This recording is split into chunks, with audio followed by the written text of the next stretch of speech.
নমস্কার, কলকাতা টিভি ডিজিটালে আপনাদের সকলকে স্বাগত। 21শে জুন রেড রোডে প্রধানমন্ত্রীর যোগা দিবস।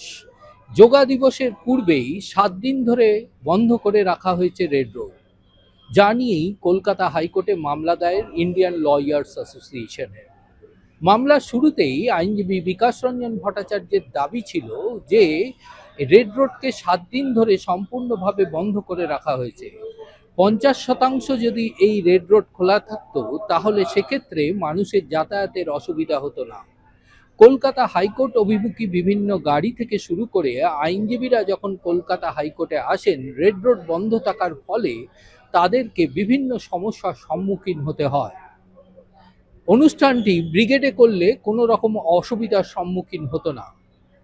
বিচারপতি সৌগত ভট্টাচার্যের প্রশ্ন রাজ্যের অ্যাসিস্ট্যান্ট অ্যাডভোকেট জেনারেল বিল্লদল ভট্টাচার্যকে যে প্রধানমন্ত্রীর যোগা দিবস অনুষ্ঠানটি যদি ব্রিগেড প্যারেড গ্রাউন্ডে করা হতো তাহলে অসুবিধা কোথায়।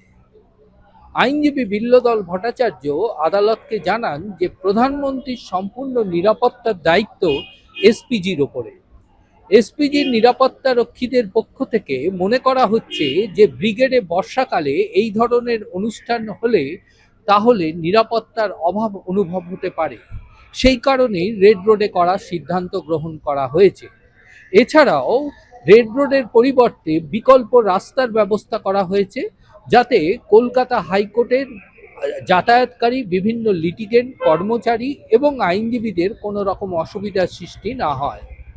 বিচারপতি সৌগত ভট্টাচার্যের নির্দেশ যে কলকাতা হাইকোর্ট চলাকালীন, অর্থাৎ শুরুতে এবং কলকাতা হাইকোর্টের ছুটির পর যাতে যাতায়াত ব্যবস্থা এবং যানবাহন স্মুথলি অর্থাৎ নিয়মিতভাবে সঠিকভাবে চলাচল করতে পারে, সে বিষয়ে কলকাতা হাইকোর্টের নির্দেশ যে কলকাতা পুলিশ কমিশনারকে এ বিষয়ে বিশেষভাবে নজর রাখতে হবে।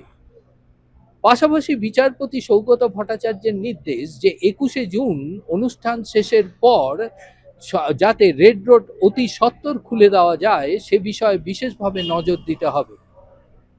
কলকাতা হাইকোর্ট থেকে ক্যামেরায় সুবীর দাসের সঙ্গে পীযূষ কান্তি নাগ, কলকাতা টিভি।